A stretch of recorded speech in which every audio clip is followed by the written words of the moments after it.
YouTube channel. Thanks for watching me. And this is my late Sunday live stream about the first anniversary of Russia's war against Ukraine from the language point of view. We will talk about language today, but not only about language, of course.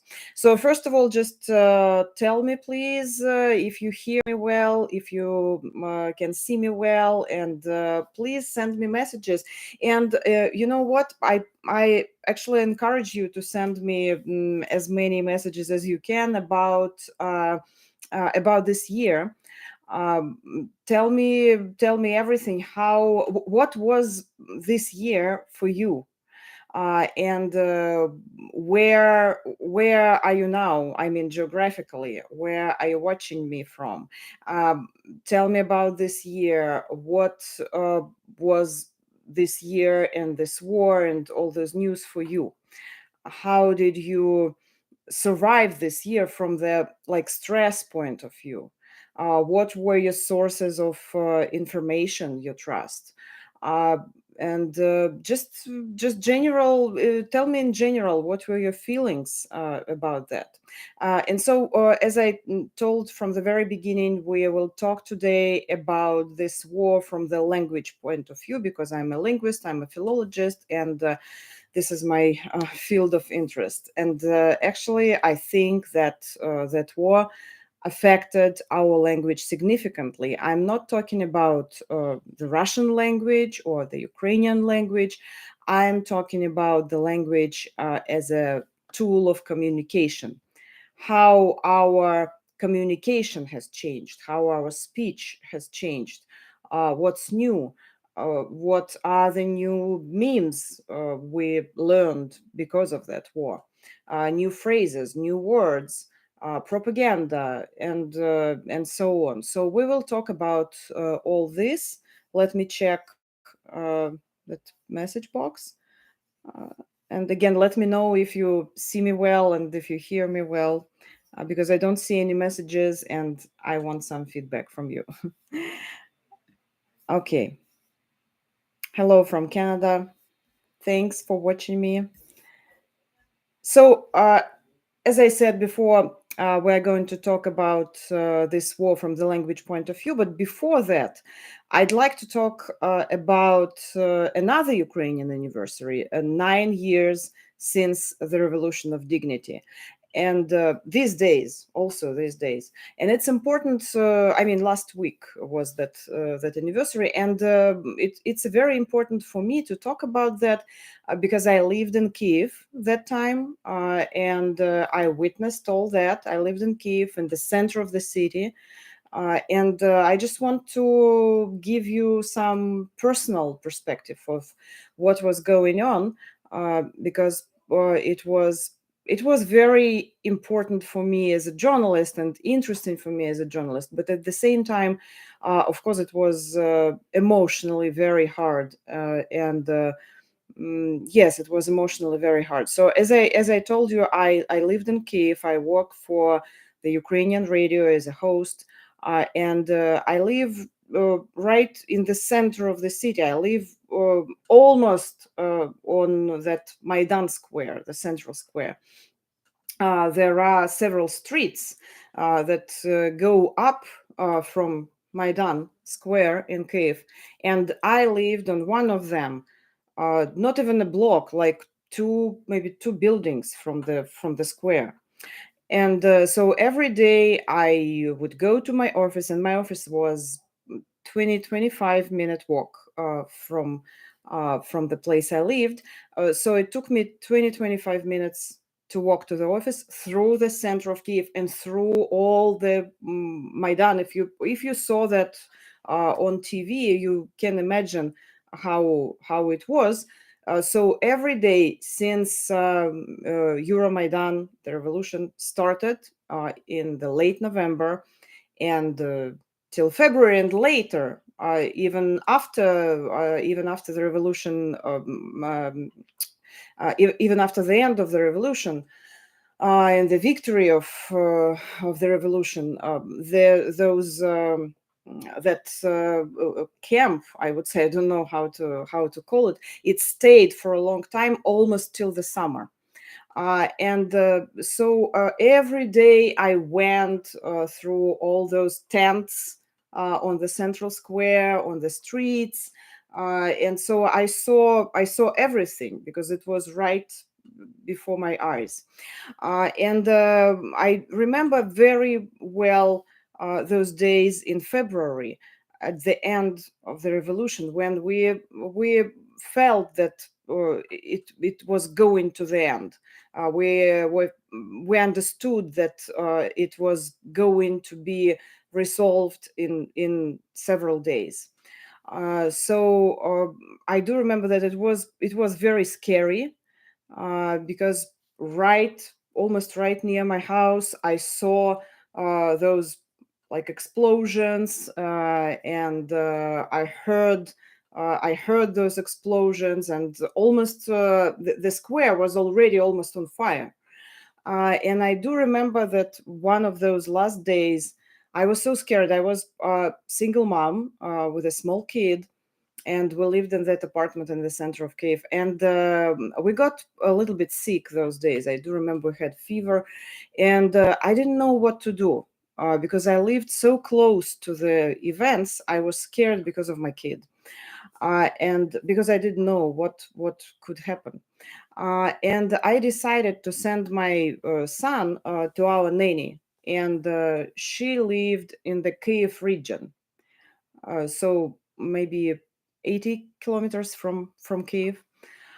And so she took a train. Every day she would come to our house. She would take a train, and so I asked her to take a train and to go take my son. We didn't have a car because we didn't need it in Kiev. Everything was like a walkable distance, and so she took a train and she was on her way uh, to the center of the city. But then she realized that she couldn't get to our house because there was no public transportation. Everything stopped in the center of the city because of the revolution. And I went downstairs, and I was at that bus stop near my place, and I was going to take a bus, a trolley bus, to go like maybe 5 or 6 stops to meet the nanny, because I was thinking she took a train and she was going to meet me. So I was standing it's dark in the evening. I'm standing there on the trolley bus stop with my little son. He was 4 years old, and a lot of people around me, like a big crowd, explosions around, and people are saying. And I do remember how one woman said to my son, like, "Don't be scared. It's just fireworks."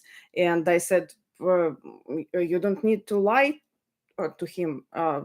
They're not fireworks."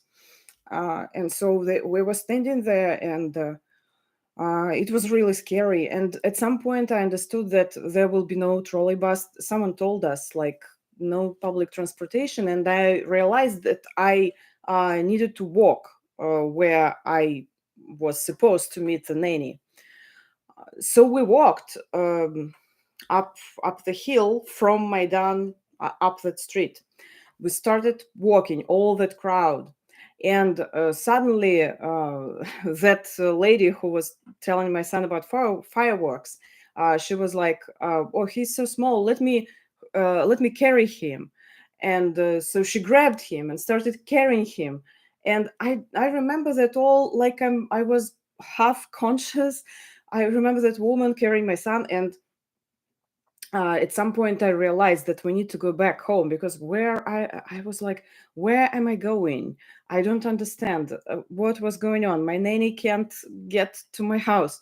So I turned around, and I was walking to my house, back to my apartment building, and I met those guys with the bats. They were walking up the street, and when they approached, they say, "Please go home, because it will be really dangerous here. You shouldn't stay. It's not safe. You shouldn't stay on the street with a kid." And so I went home, and then we just lived through those days, and it was really difficult and emotionally hard. And every time we like took a taxi to go somewhere, I was also scared because one of my colleagues from the same media company. I worked for the radio and he worked for the newspaper, and he got shot in the taxi. So I was really scared when we took a taxi. I told my son to stay like this in the car, and the day it was all over when the revolution happened, and when the revolution won. uh, I also do remember the day when the tension, that big relief, uh, the tension went away, and there was such a sunny, beautiful day in Kiev in February. It was February. uh, it was it felt almost like spring, and it felt like it's over, it's finally over. uh, and it was that feeling of relief, and at the same time, that feeling of tragedy, because a lot of people, 100 people were killed, and the investigation is still still didn't it's not finished, still hasn't finished, even after 9 years. So that was a very like controversial feeling. But at the same time, I felt, not only me, I mean, a lot of my colleagues, my friends, we felt like it was a point of no return for Ukraine. Because in Ukraine, there were different other revolutions. You remember the revolution of 2004, Orange Revolution. But at that point, it was it was clear that that point was not a point of no return.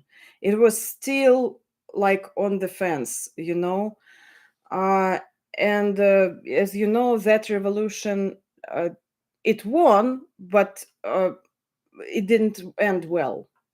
And they got again the president who, Yanukovych, I mean, after all, in several years, they got a president who had strong ties with Russia, and who was controlled by Russia in some terms, if you will. And so that revolution was not, it was not like a happy end for Ukraine. But after the Revolution of Dignity in 2013, it was absolutely clear. You could just feel it, that that was a point of no return. No return for Ukraine to the Soviet past, no return to Russia. Ukraine had chosen its own way, and it will go its own way.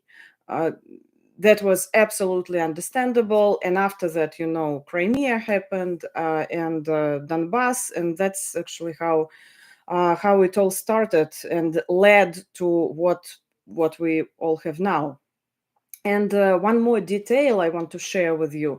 After everything was over, and I think maybe a couple of weeks passed, and it was a beautiful spring in Kiev in March, and I was walking again to my office through the center of Kiev. No, I actually was going from my office.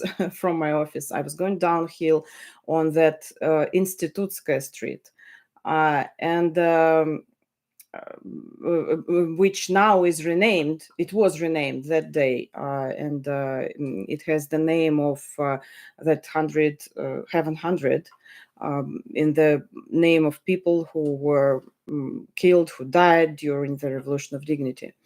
And I was going down that street, and you can't imagine, I've never seen it in my life, how many flowers were on both sides of the street. They were like, so the whole street, it goes like downhill, because Kiev is a city on the hills, and this street is going downhill, and all street, right side and left side, there was like a fence made of flowers. They were not like this. They were layers of flowers. And it was probably to that up to that level. When you walk, I've never seen it in my life before. That many flowers, and it was so touching, and at the same time, it was one more detail that made me realize how important it was for Ukraine, for the Ukrainian people, and that from that point, Ukraine will uh, will try to be separated from Russia forever, and from her Soviet past. That Ukraine has its own future. So let's talk about the language, because actually a lot of words, a lot of phrases, a lot of propaganda, Russian propaganda tools, they were not created just in the beginning of that war. Uh, they appeared much earlier, 8 years ago, 9 years ago, after the Revolution of Dignity, after the annexation of Crimea, after the Russia's invasion of Donbass. And a lot of vocabulary, war vocabulary, if you will, was born at that time. So the roots are there. But it was intensifying, and this war created much more new words and new memes and new phrases, and those words give us the understanding of deeper understanding of what is going on, because the bigger is the event, uh, the more words it creates. And it happens all the time. For example, we remember a pandemic, coronavirus, and we remember how many new words and new phrases appeared in our language, even in our everyday language, because it was a huge global event. And this event had to do with everyone on that planet. And now we have that kind of, almost that kind of event, this war, because this war is actually global. It's a Russia's war against Ukraine, but a lot of countries are involved politically, and they help Ukraine. They send military aids to Ukraine. So we can see that a lot of countries. Almost the whole world is involved. So let's talk about the language, and about how the war affected our language. And there are many layers, as I said before. We can talk about the language of propaganda, about how our everyday communication has changed, about the hidden anti-war messages in Russia, about different memes, and so on. So, first of all, I would like to talk about our everyday language, and how it has changed. First of all, I'm talking about the language of Ukrainian people, how their everyday language has changed. It also changed in Russia, but I will tell you later how. As for the Ukrainians, of course, if you live in absolutely new circumstances, you need to adjust your life to the war, unfortunately. And I saw on one of the Ukrainian media resources, they even started a podcast called war life balance. You know that expression, work life balance. And they are talking now about war life balance, how to adjust your life to the war, how to go buy groceries, how to stay fit. I don't know. So they cover all the topics about our everyday life, but in terms of war. And it's tragic if you think. But Ukrainians, as you know, they are very optimistic, and we will talk about the memes a little bit later, about different memes and jokes they create. So about everyday life. A lot of very common words we use almost every day, they change their meaning for the Ukrainian people. I will give you several examples. For example, there is a word in English, we say arrival, like arrivals and departures, meaning flights in the airport. And in Russian, arrival, прилет, literally arrival, прилет, it means shelling, it means a rocket attack, because the rocket flew, it arrived on the house or on the apartment building or something like that. So they call it arrival. And прилет.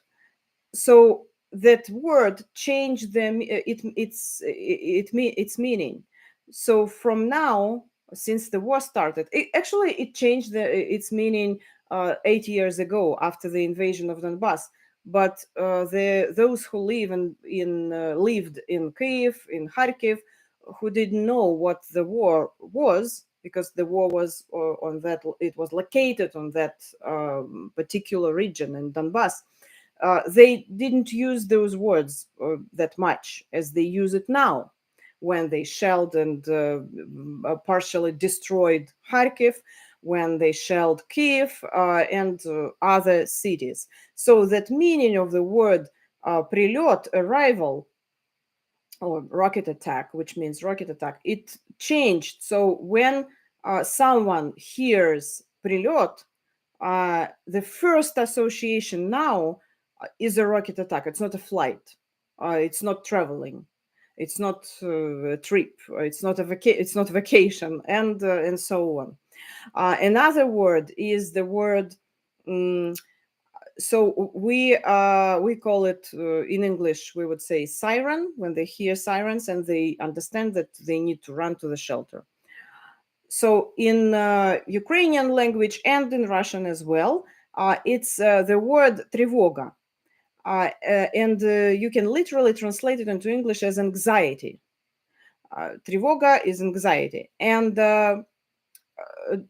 before the war, what would person think, what would be their first association when they heard тревога, anxiety? The first association, I would guess that it would be maybe some psychological term that someone has anxiety or something like that.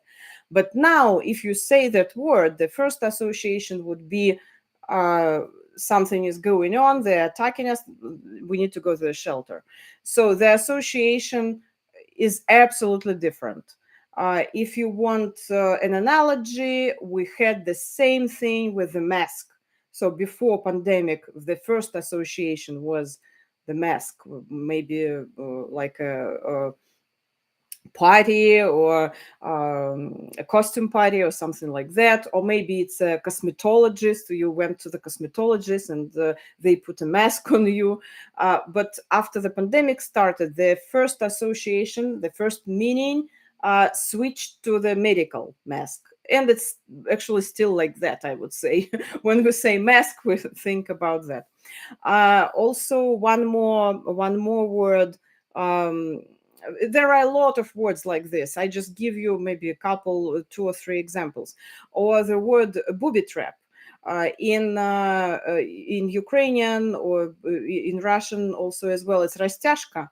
And it can be the literal translation is stretching, растяжка. And so before, the association was like maybe yoga or doing sport, like stretching your body.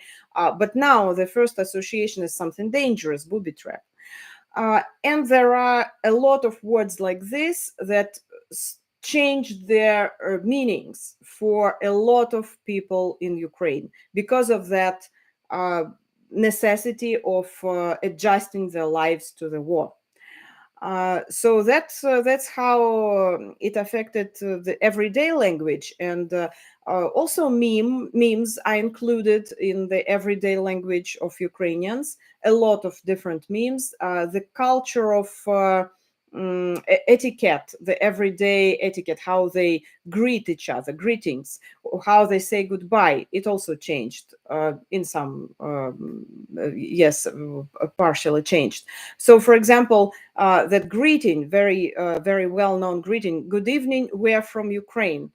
Maybe you've heard that phrase, and there are a lot of memes with that phrase. You can put it, you can take selfie and put this note like "Good evening, we are from Ukraine," or you can put even your cute pet and say "Good evening, I'm from Ukraine," or "We are from Ukraine." If there are several people or two pets, I don't know. So you can put it on different pictures and use it in different situations. But what is the meaning? Why did that meme become so popular? I will quote the associate professor of anthropology and music, Maria Sonevetsky, in in an essay for the Los Angeles Review of Books. She reflects on how a Ukrainian phrase has transformed in a viral wartime slogan. Good evening, we are from Ukraine. A seemingly casual statement has accumulated multiple meanings and layers throughout its evolution into an inclusive rallying cry for those who call the country home. This phrase, which began as a musician's offhand stage, because it's from the song originally, became a slogan invoked by Ukrainian politicians, soldiers, intellectuals, keyboard warriors, and their supporters around the globe, she writes. For Sonevitsky, the brilliance of the statement is how its innocuous phrasing, at first glance a simple greeting, masks its radicalism and defiance of the Russian state's attempts to deny Ukraine's existence. So it's like it's a sign of, I don't know, a bravery. We are from Ukraine. Ukraine exists. Ukrainians exist, and it's not easy to win this war against us. That's what they're trying to say by using that very simple phrase, "Good evening, we're from Ukraine." I like it very much, and it's interesting that in Ukrainian they use a slightly incorrect grammatical form in this phrase, but they use it intentionally. That's why this phrase is so recognizable. They say "Доброго вечора, ми з України," and the more correct expression would be "Добрий вечір." But people use that different case, in the Ukrainian language, they have cases. So they use different case, slightly different, slightly incorrect, but they do it on purpose. So that phrase could be recognizable, and that's why it went viral. So now we go to memes. We talked about how I forgot to tell you. I promised to tell how the war affected everyday language of Russians, and of course it did affect the everyday language of those people who still live in Russia. Uh, and it's not very difficult to guess why, because people who are against war, they have to hide their position, and that's why they use all kinds of hidden of euphemisms and hidden messages in the everyday language. For example, when you meet your friend and you just talk about how you've been doing and stuff like that, what happened, and you could tell, like, "I'm so stressed these days, because of the situation." And they use this phrase very, very often. I heard it from my relatives, from my friends, and I see it on social media. They use that phrase of that situation or those events or something like that. They don't want to say the war, and of course, they don't want to say the special operation either, because they don't support this war. So what would you say? And they say of this situation, of those events. So the very vague definitions of what is going on, and it's incorporated in everyday language. So you can hear it every day, very, very often. And I will talk a little bit later about that anti-war culture in Russia and protests, those individual protests. I will talk about it later, because now I'm going to talk about Ukrainian memes and how that war created a lot of memes, and why those memes are so important. Why are we even talking about those memes, and how you can even think about something funny in terms of war, when thousands of people are dying, are wounded, misplaced, and so on. Kids are kidnapped. So how can you make jokes and memes in terms of war? And we will talk about that, and what is very important, that Ukrainians are making those jokes. So they are making fun of the situations and sometimes of themselves, and it's very important, and it's a very interesting quality we can talk about. And you can tell me what is your favorite meme about that war. I think I asked you already in the community, and some of you have answered, but please tell me what is your favorite meme. And I'm going to read some messages from you guys. Тревога. Yeah, yes, it's let me read some messages. Very scary time for the journalists. Of course, yes, a very scary time, because a lot of journalists, unfortunately, were killed during that war, and a lot of Ukrainian journalists. Прилет, yes, прилет, тревога. Semantics have shifted into a more anxiety-charged language. Yes, you are absolutely right. I agree. Hello from Ohio. Slava Ukraini. By the way, Slava Ukraini. Who knew that expression before? And now even my neighbor says Slava Ukraini, because he knows I came from Ukraine, and he says Slava Ukraini. He has a T-shirt with something Ukrainian. So everybody knows some phrases in Ukrainian, and it's also a language shift. It's also how the war affected the language, and how Ukrainian language now is affecting other languages, if you will. A lot of memes, as I said. For example, here you can see that cotton thing behind my back, and I put it here on purpose because it's a meme. It's a meme. I bought it on Amazon, so it's artificial. It's not natural. But it's a meme because I think I have already explained it to you. I'll try to explain it again, although it's a little bit tricky to explain. It's cotton, right?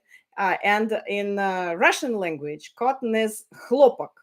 And in the Ukrainian language, cotton is bavovna, absolutely different words, and it has nothing to do with Russian, and they are not even similar.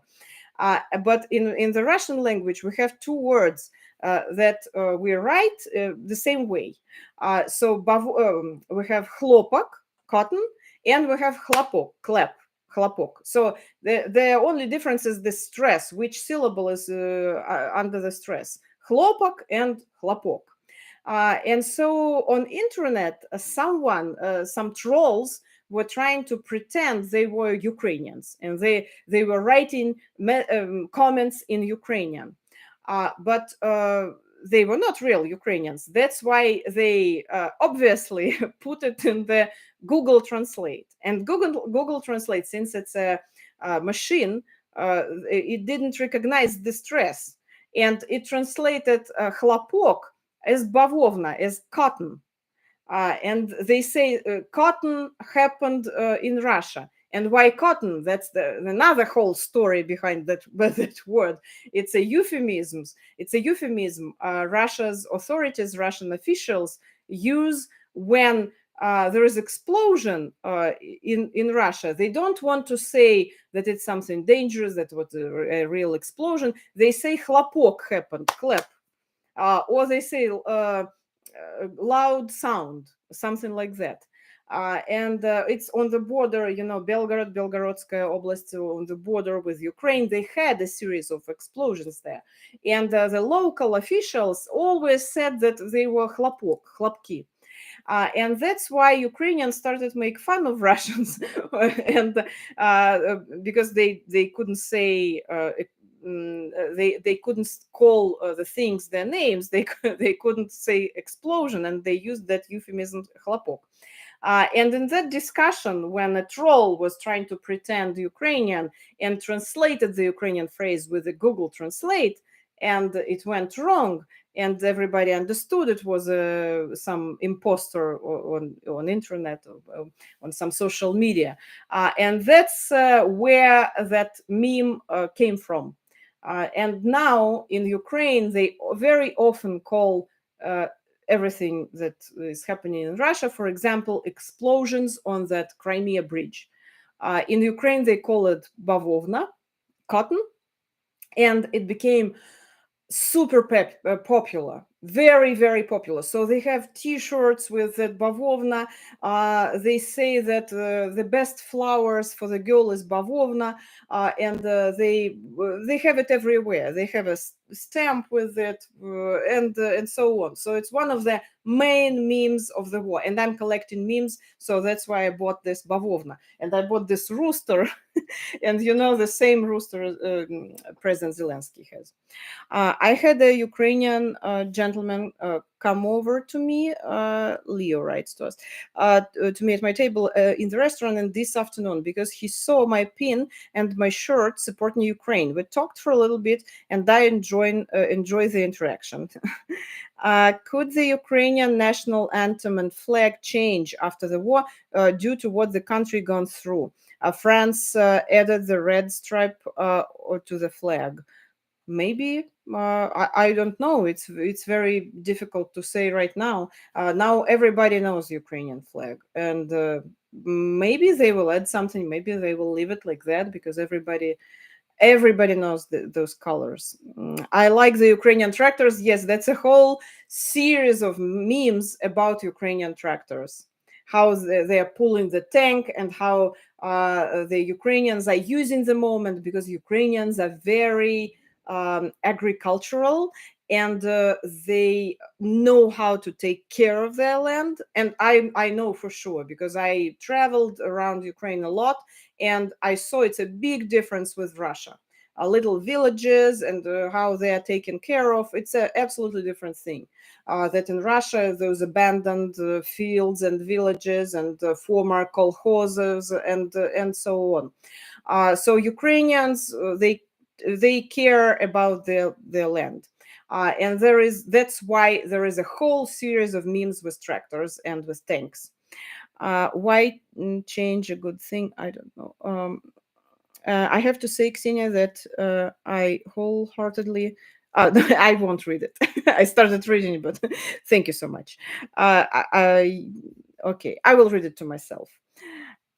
Thank you. They use words that distance themselves. Who do you mean? Maybe I missed something. Maybe lightning will strike Putin during the brief times he leaves his bunker. It's my wish. Iran, a lot of people, they have the particular wishes about Putin. And if we talk about that, we will spend a lot of time on it. And a lot of memes are about potential Putin's death. That's also like the whole other story. Slava Ukraine, we're with you. Так, wait.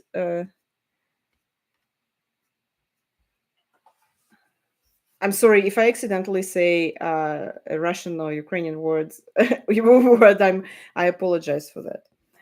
Okay, let's go to memes. And I have started already that topic. So, why those memes are important? Uh, Everybody from Ukraine who I talked to, the journalists, the politicians, the media experts, and so on, they say that memes are extremely important. And they asked me, they said, Ksenia, please share with your American audience all the memes we have, because the memes, they can tell a lot about our character, about our country. It's a very important tool of communication with the Western world. with the English-speaking world, and that's why a lot of memes became international. And we know some quotes from Ukrainian President Zelensky: "I need ammunition, not a ride." Some of his phrases. A lot of memes became international, and they help to deliver that message about Ukraine, that Ukraine is not going to surrender, that Ukraine is brave, that Ukraine is optimistic, that Ukraine by the way, is very thankful for everything other countries are doing for the Ukraine. I mean, the help. And there are memes about that as well. And there are jokes. My favorite joke is when, Angelina Jolie, the famous actress, she came to Lviv, and it was unannounced. Nobody knew that. And she came to Lviv and she went to that coffee shop. And Lviv is known by its coffee shops, by the way. I absolutely adore Lviv coffee and pastries and chocolate. It's something fantastic. If you ever go to Lviv, please try coffee everywhere, and cakes and and pastry and everything, because Lviv it's a wonderful place. And so she came to the coffee shop, and there was a teenager sitting like that at the table, at one of the tables, and he was with his phone like this, and he didn't even notice Angelina Jolie. And there was the whole series of memes about him, that the superstar is entering the coffee shop and you are sitting in your phone, and and they made fun of that boy, and he became famous. By the way, he didn't even expect it, but he became famous. But my favorite meme was about Joe Biden. There was a picture of Joe Biden, Zelensky calling Joe Biden, and they are talking. And Joe Biden is asking, like, "What did you say, javelins? The connection is not very good. I will send you Angelina instead of."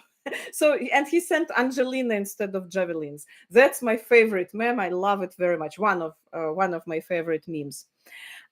So there are a lot of visual memes. For example, the image of the certain city. You remember when the Ukrainian army finally liberated Izum, the Ukrainian city called Izum. And Izum in Russian, I'm talking about now about Russian language. Izum in Russian means raisins, because in Ukrainian it's a different word. So Izum, raisins. And there were a lot of pictures. Internet was flooded with the pictures with raisins. And they even made the Ukrainian flag out of raisins, like yellow raisins above and blue raisins here.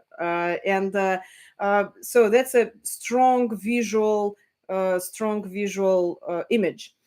Also, Kherson. Kherson is known by its watermelons. They have the best watermelons, and watermelons were everywhere, and the different pictures and different memes and different messages.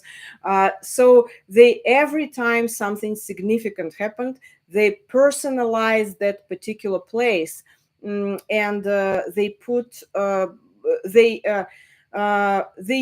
They think about what happens through some images of that place. And I think it's very important, because I saw the discussion on Ukrainian Facebook. People were Ukrainians, I mean, some of them they didn't like it, and they said, why are you all talking about watermelons? It's not about watermelons.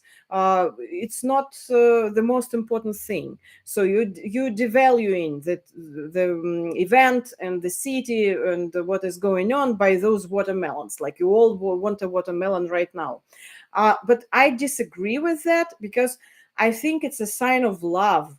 When you personalize the city, when you talk about it through its symbols, and it's also an international message, because the whole world knows about Izum and about Kherson, and what they are famous for. It's also a very important information. So people now know a lot about Ukraine. They know Ukrainian words, as we said. They know Ukrainian cities, the names of the Ukrainian cities, and not only because the atrocities happened, like in Bucha.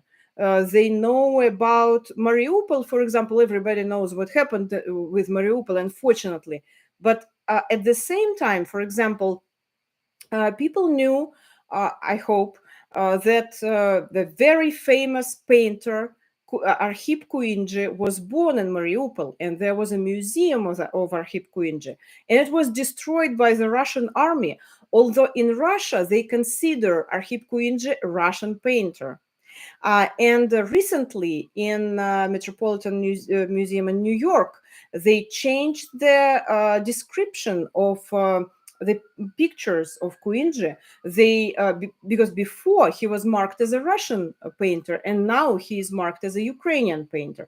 And it's also very important. It's that cultural war, and it happens because of also because of memes, not only because of memes, but at the same time because of memes. So their role, we can see that their role is also significant in those processes. What are those memes showing us? The bravery of the Ukrainian people, the low moral of Russian soldiers, the whole series of memes, how they are stealing the washing machines, and the washing machine became a symbol of that war. Because there were a lot of pictures with Russian soldiers carrying the washing machine. I mean, memes. There were real pictures, and some of the Ukrainians, they even recognized their belongings on those photos of the international agencies like Associated Press and other agencies. So the low moral of Russian soldiers. Also, there was a very like widespread picture, also viral, when a Russian soldier came. He's coming home, and blood is dripping from everywhere, and his wife and his kid, they want to hug him, they greet him, and he brought a washing machine and the teddy bear, and teddy bear is also covered with blood, and blood is dripping. So a lot of memes are they are showing the Ukrainians' attitude towards what is going on, and they're showing the image of a Russian soldier, of the Russian army right now. They reflect that image in the eyes of the world also memes about Zelensky, of course. They for a lot of memes about Zelensky, about his bravery, and especially at the first phase of war, there were a lot of memes about Zelensky. We don't see them much now. There are other politicians and other military in Ukraine, for example, Zaluzhny, in the first phase of war, there were a lot of memes about Zelensky. For example, why they couldn't evacuate Zelensky from Ukraine because he had testicles made of steel. And there were a lot of jokes about that, because there is no jet that can carry Zelensky with those heavy testicles made of steel. So there are a lot of memes, and again, they can tell, can deliver very important, crucial information about Ukraine. So please read those memes, share those memes, and think about them. They give a lot to think about. So the next part, what I want to talk about, it's a part of anti-war statements in Russia, and the whole vocabulary, I would say, was created because of the restrictive laws. Because in Russia now you can go to prison for 15 years if you call war, and people are being inventive. Although there is no mass protest in Russia, there are a lot of individual protests, like protests on the spot. And people are being, as I said, very inventive. You remember that story about Vobla, about that fish, salty fish, when a girl from Tumen, from Siberia, she wrote on the ground, "Нет в," three asterisks, yeah. like no war, but she replaced the central part of that Russian word with asterisks. And when they detained her, she said, I meant нет вобли, not нет войне, because I just hate that type of fish. And they believed her and they released her because they couldn't prove. So everybody laughed, and that fish became a symbol of anti-war protest. And it's actually a very ancient symbol. If you think about it, it's a Christian symbol, and it has the whole layers, a lot of layers of association. So it's a very deep symbol. But finally, after several months, they find that girl. So first they released her, but then they changed their mind, and she had to pay some money. So Wobla. Then third Newton law about action and counteraction. You can find this video on my YouTube channel. Blank paper, just standing with a blank paper. They arrested several people for just blank paper. Different kinds of hidden messages.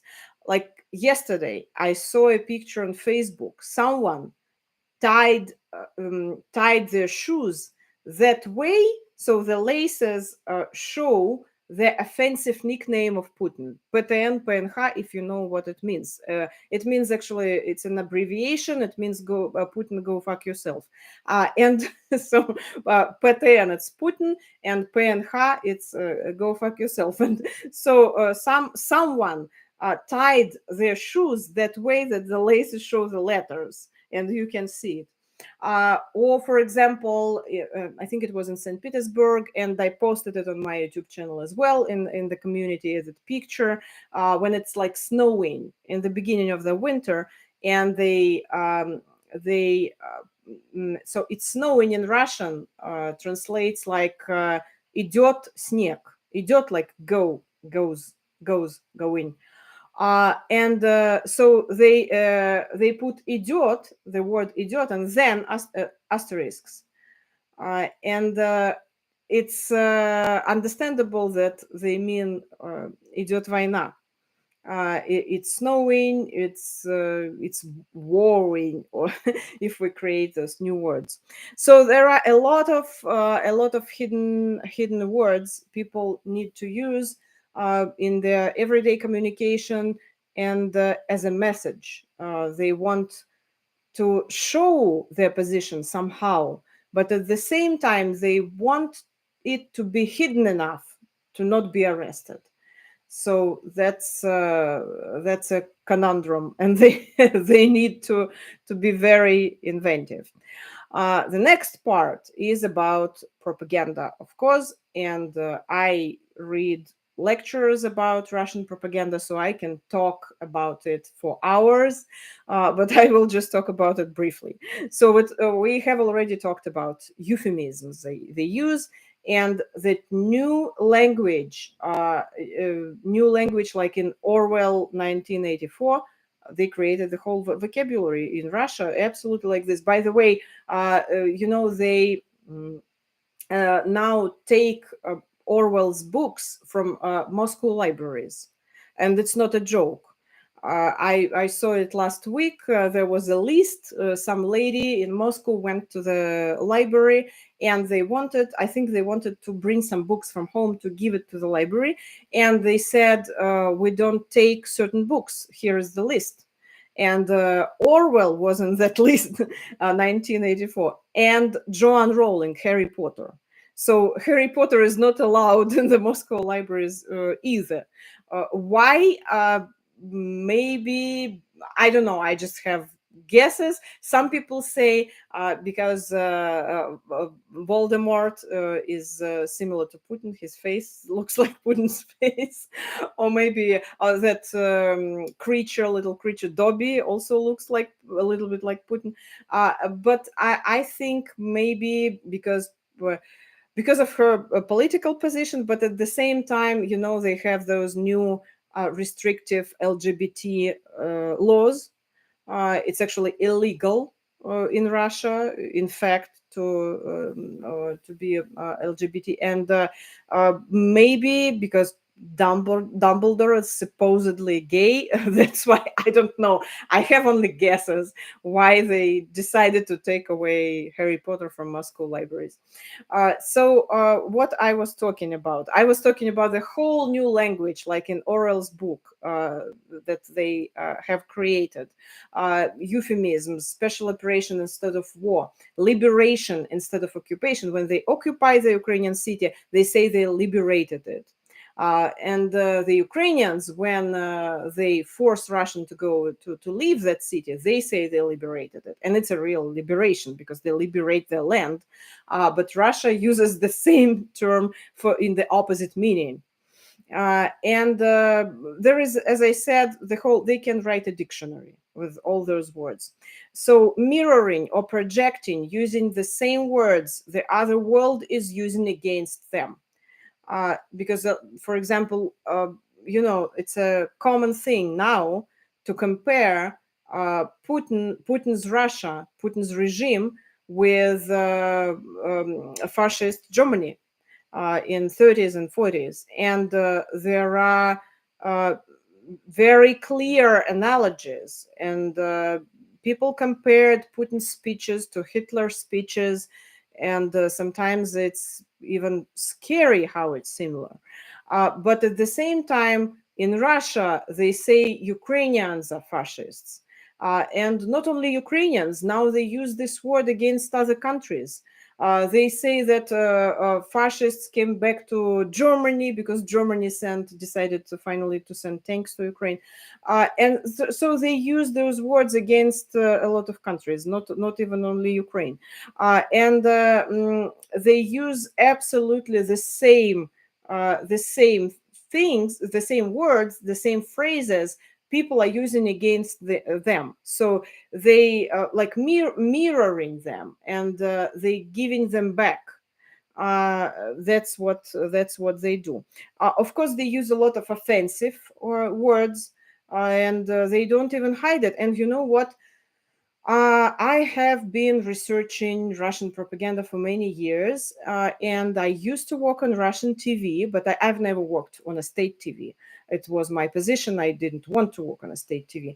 I worked for private channels, and I remember how the censorship began, even on the private channels. That's why I finally decided to leave TV for radio. But I knew well what was going on the other channels. First of all, I watched them, and second, I just knew it from my colleagues. And the language they use now, it was not acceptable before.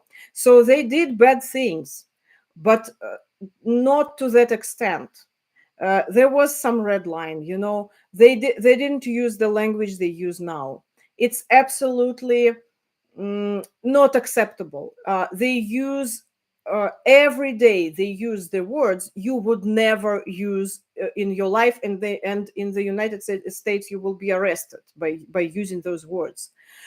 Just offensive for different groups of people, for LGBT community, for different minorities, about race, about nationalities, about women, about everybody, about every group in the society, and it transformed into absolutely, I don't know, not acceptable, horrible language. I wrote a whole article comparing the language of Russian TV and the language of that radio in Rwanda. When there was a genocide, and they use the same, absolutely same things. For example, the one of the hosts of Russia Today TV channel, Anton Krasovsky, you probably heard about that. He, in one of his interviews on TV, he said that he would burn Ukrainian children alive, that they should be burnt alive. And he was dead serious. After that, he said, like, oh, I was stressed, I didn't think about it because it was too much even for Russia Today. But those kind of things, they become mainstream, and it's horrible. And if you read, for example, that Mr. Medvedev, I will make a separate video about him. I want to tell you guys about him, what happened to that person. So Medvedev, what kind of words he uses, that you can't wrap your mind around it. How he is an official, he's a high level official in Russia, and he uses the words like, I don't know, like some gangster or what. He, of course, he learned a lot from Putin, but even Putin doesn't use those words. And Medvedev is absolutely unleashed now. He used all kinds of offensive lexic, of all kinds of offensive vocabulary towards different political leaders, other presidents, other prime ministers, just regular people, everybody. And he writes all this in his Telegram channel. And people say that maybe he has a problem with alcohol. I don't know, but uh, maybe both. Maybe this, and he is also trying to show that he is such a patriot, and he wants to understand his place in a new Russia. So he wants some particular position and status. So I will talk about it later, and that because I'm going to record this video about Medvedev. He is an interesting type. And hate speech, as I said, so they use euphemisms, they use mirroring or projecting, they use hate speech a lot. So that's pretty much it. What I wanted to tell you about the language, how the war affected the language in Russia and in Ukraine and globally. Maybe what else can I say? Today I recorded a very funny video about Russian pancakes. You know, bliny, those crepes, not pancakes, crepes, those big and thin. And why I recorded it for my Russian YouTube channel, because there was some meme about bliny, about about those crepes, because one very famous Russian journalist who lives in Europe now, she wrote a post. Now we have like Russian today. We have like Russian Mardi Gras, Maslenitsa, and all people traditional Russian dish for this day are crepes. So we cook crepes and we eat them with sour cream, with caviar, and with different types of fillings. And she wrote a post that she can't celebrate this day anymore, and she can't eat blini, she can't eat crepes, because they are associated with the Russian culture, and it's emotionally difficult for her. And she was talking about only her perspective, her own attitude, and she has all the rights to say that, because she was talking about herself. But a lot of people got offended. I mean, liberal people who are anti-war, and they are supporting Ukraine, but they got so offended by that post, because they saw in this post something like she was telling them what to do, like you shouldn't eat crepes because otherwise you are Putin's ally. You support Putin if you eat crepes. But she didn't say anything like that. It was some miscommunication. But people are so stressed, especially people in Russia who stay in Russia. You can imagine the level of tension. And they are so stressed, they have so much tension, that they get offended very easily. And so they took this post as a some restriction. So and it became a meme. Today all my Facebook was talking about crepes, about blini. I woke up, I couldn't understand anything, why everybody is talking about something about blini, but why they shouldn't hate blini. So I was surprised, and then I figured what it was. But and another important discourses, the words and phrases appeared in that discourse of the immigrants, new immigrants, people who left Russia and people who stayed in Russia. And there is certain misunderstanding between those two groups, because people who stayed in Russia, they get, as I said before, they get easily offended by people who outside Russia, because, for example, I should be very cautious with what I post on Facebook, because I can offend people who are still in Russia, because they can take my any of my statement as a as like I'm scolding them or saying, why are you not going on the streets and protest against Putin? I don't write anything like that, but I mean, I need to be very cautious, because I don't want to offend people I like, my friends and my former colleagues and my relatives. So I don't want to do that. But I know that this misunderstanding exists. And it's very hard sometimes to read, and that's why one phrase appeared, and it became a very popular meme. It's called white coat. If you heard about that, I don't know. So what is white coat? To put on a white coat means to get all high and mighty, to pontificate, to lord it over someone, basically to ponce around, acting superior, and handling out obnoxious advice. Like, I wouldn't do like that, or I would do if I were in your shoes, in your place. I would do this. I would go and protest against Putin. Why are you still at home? We can imagine that I'm saying this, sitting here safe in Washington D.C., right? And if I say that, it means I put on the white coat. And people use this expression a lot. That white coat every day, and they created, even derived the verbs from it and adjectives from that white coat. It's a good expression, but in my opinion, it's overused now, and sometimes people use it against those people who are not trying to put on the white coat. They're just describing their own feelings, like that journalist did, in my opinion, as I see it. Let's read some messages. And it's actually time for your questions. I'm ready to answer your questions. Okay. He said something about the good Russian fleeing the mobilization being unhelpful. I thought he was right, and I unfollowed them. Good Russians. That's another expression. Good Russians. Well, it's difficult to explain what it means because for different people it means different things. It's being used ironically.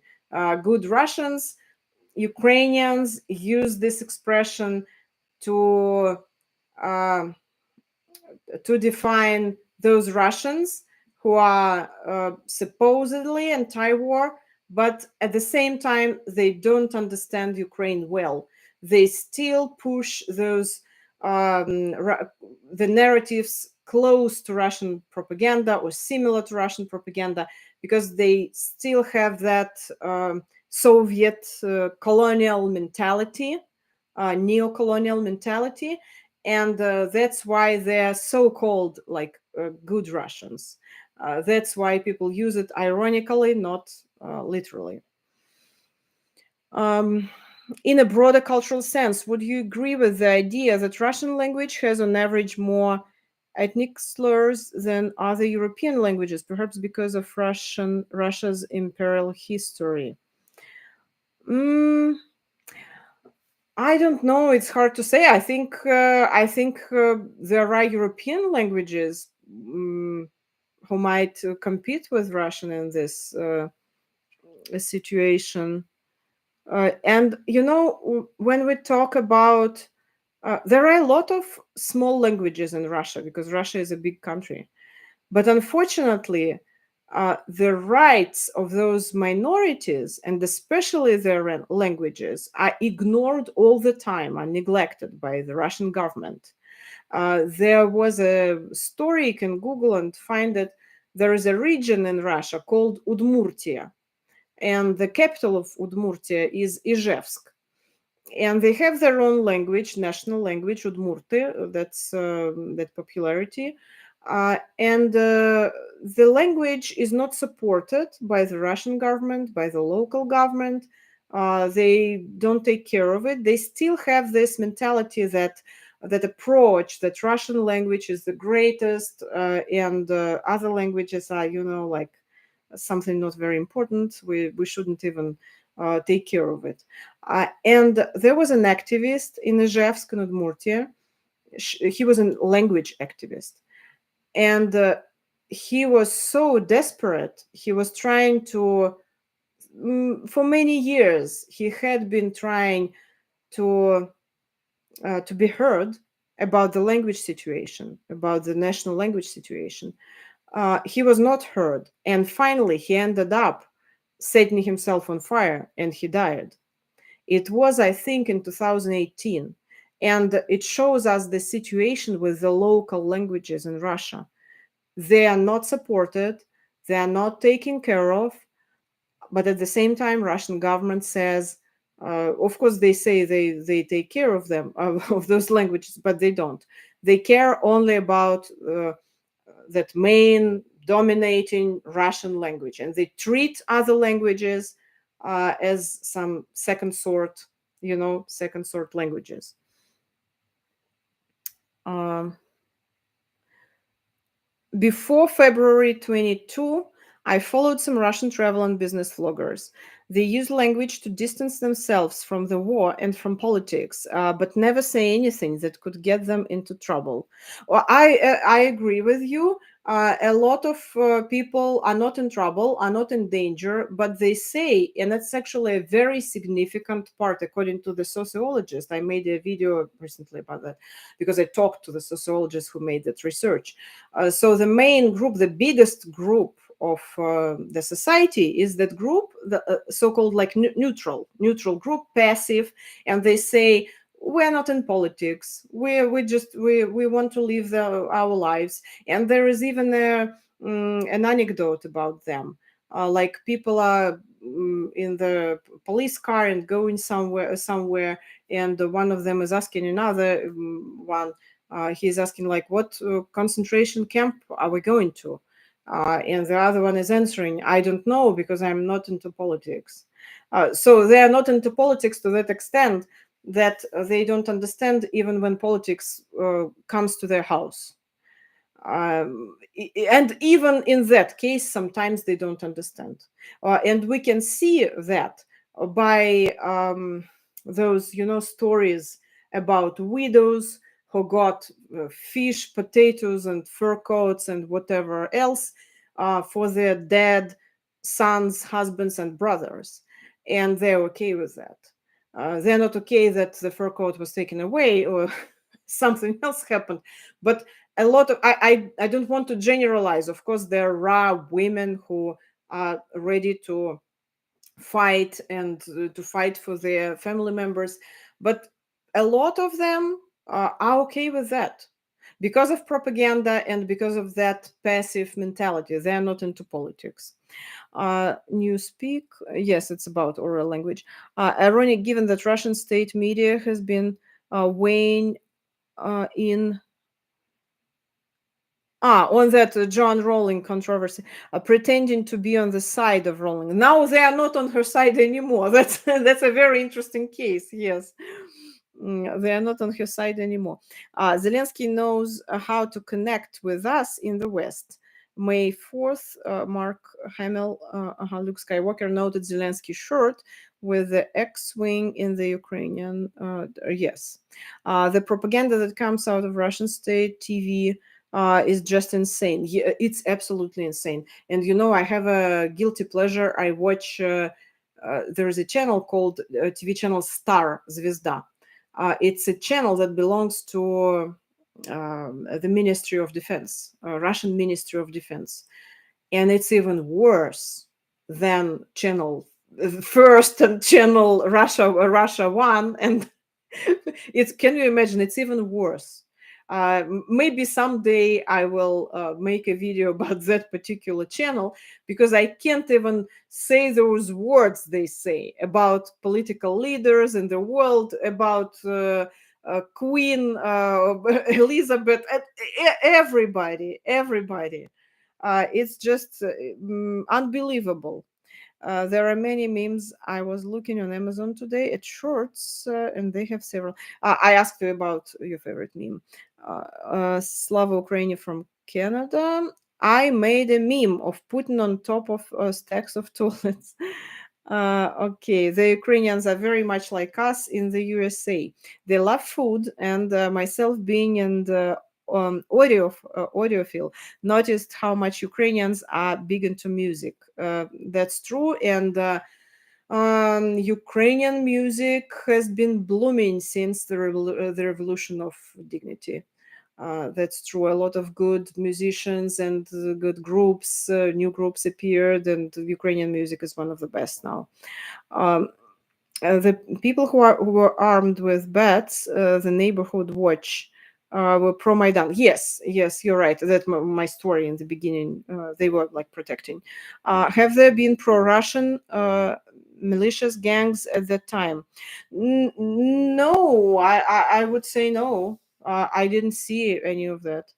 Was public perspective later affected by 2014 war? Of course, yes, of course it was affected.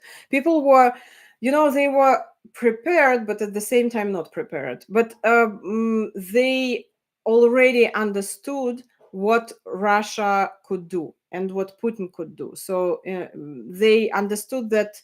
Uh, they understood the appetites of Putin, and they knew by that time, by 2014, the ordinary people, they understood that they didn't want to be with Russia for sure. I mean, there was some part of the society, of course. We can't say about 100% of Ukrainians, but the majority of people, they understood that no Soviet Union, no Russia, Russian Empire or whatever, no friendship with Putin anymore.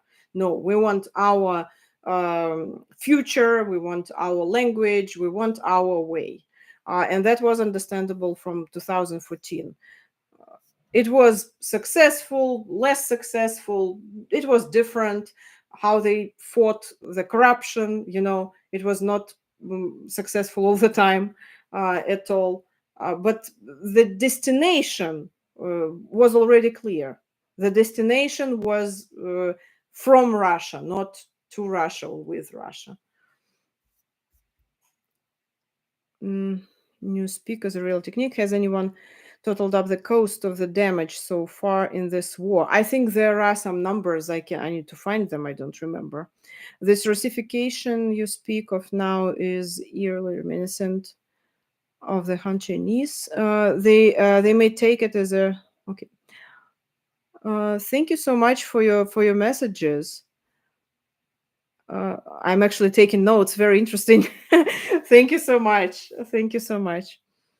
Okay, about the damage, unfortunately I can't give you the number. Uh, I do a daily podcast about Ukraine in Russian language, and we do talk about different numbers, but I don't remember. I it's a lot of stress to to keep all this in mind.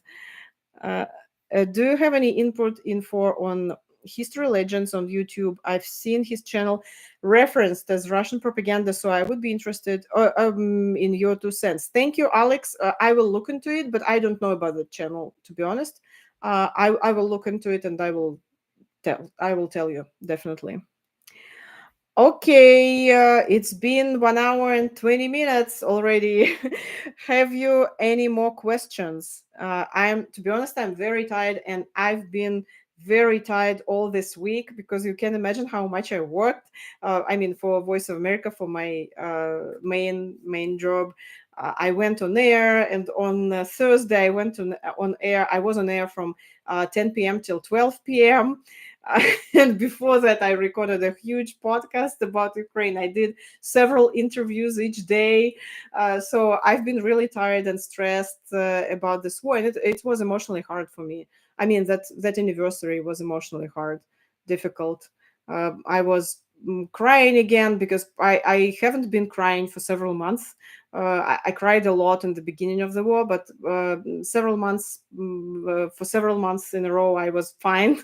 But then that anniversary, it affected me And I remembered how it all started. I remember every day actually my life in Kiev, and I miss it a lot. So it was difficult. Do you think that the residents of the occupied Donbass can be meaningfully reintegrated into Ukrainian society after the war, or are they too Russified? It's a very, very good question, Toby. It's a whole discussion in the Ukrainian society, and they have been having this discussion since 2014. They were talking about reintegrating those people. And maybe I will record some talk about with people who are from Donbass, because there are journalists from Donbass who moved to Kiev after the after Russia's invasion of Donbass. They moved to Kiev, but they still have sources there, and they run media about the situation in Donbass, and they know well about the discussion. It's a long story. I can't tell you in a couple of words. This discussion was ongoing in the Ukrainian society because it is a problem. People in Donbass are very much affected by Russian propaganda. They used to watch Russian channels, and now they watch Russian channels and local channels controlled by the local, those people from Donbass controlled by Russia.